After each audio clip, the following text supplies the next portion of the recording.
In this video, we'll be talking about MIDI Goblin's newest feature, Morph.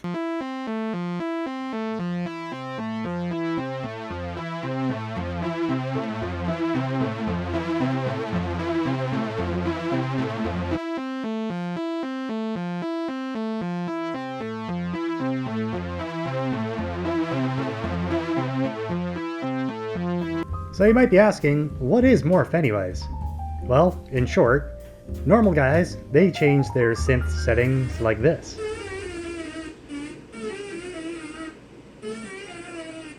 Whereas us cool guys, we do it like this.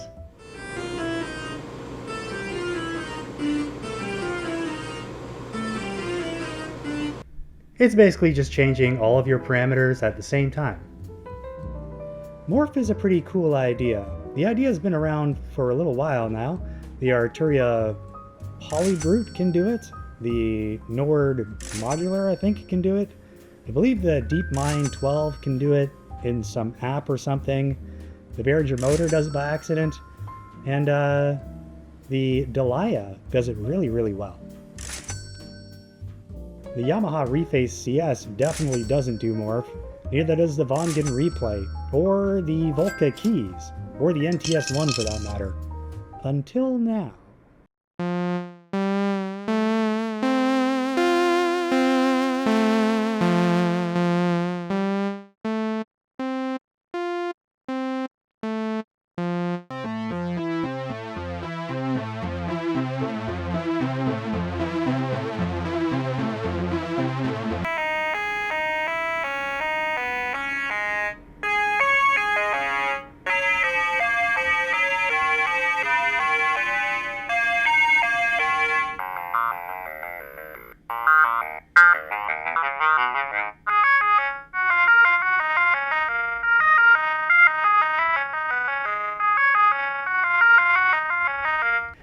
Morph actually works by analyzing your synth's current parameter values and the values within a patch file, and then as you turn your encoder, it interpolates the data.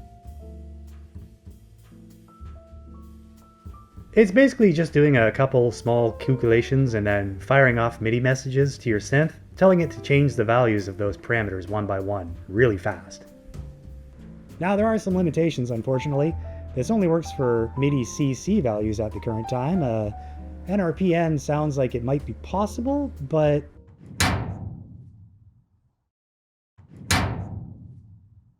one thing I really wouldn't suggest doing, although it is possible, is trying to morph a switch value.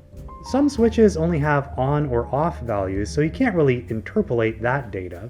Some sliders on synthesizers are actually multi-position switches, so you can interpolate from one value to another, but since it's a switch, it's not like there's going to be a smooth sounding result in the end.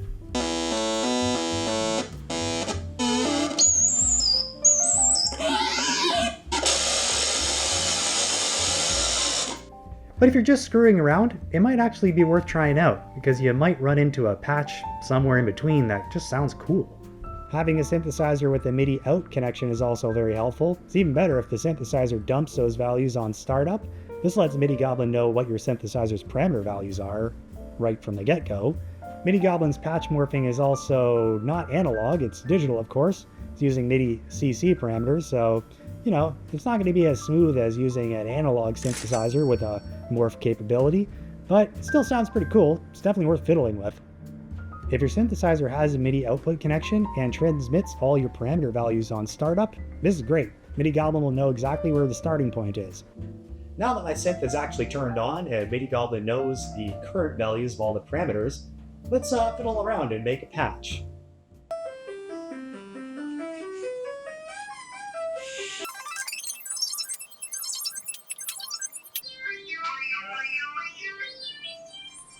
That one sounds pretty cool.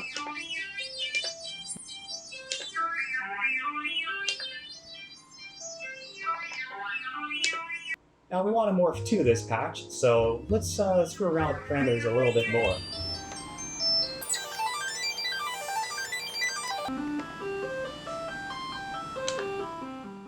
Okay, this one sounds kind of cool too. Now let's try morphing from this current value to the patch value that we saved earlier.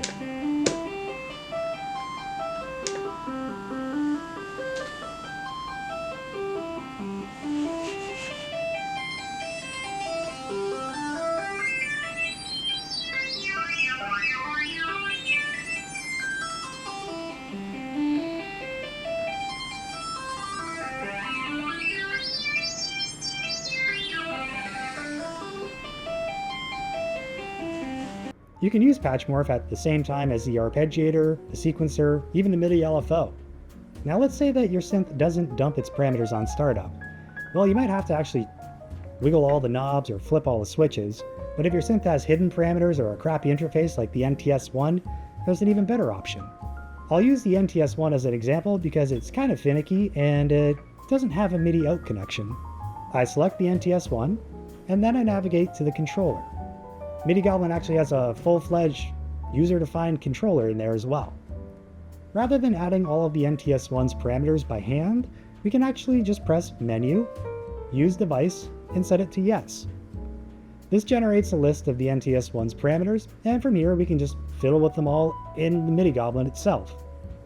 I think it's actually a superior interface to the NTS1's little 7-segment display thing. Once I've got everything initiated, I just save a patch, continue to edit parameters, and if I get bored, I can just select a patch and morph to it.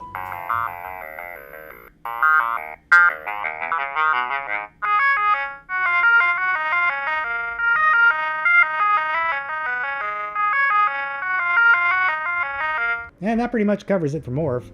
It's pretty easy. It's a little bit limited. Sure, it doesn't do NRPN and it's not super high resolution like an analog device would be, but it works and it's really fun. Plus, it's only 125 bucks, so I mean, you could spend a lot more money on a Delia or a Poly Brute, but if you're like me and you got limited apartment space and only 125 bucks in your pocket, MIDI Goblin's a pretty good option. It's available right now on Backerkit to pre-order.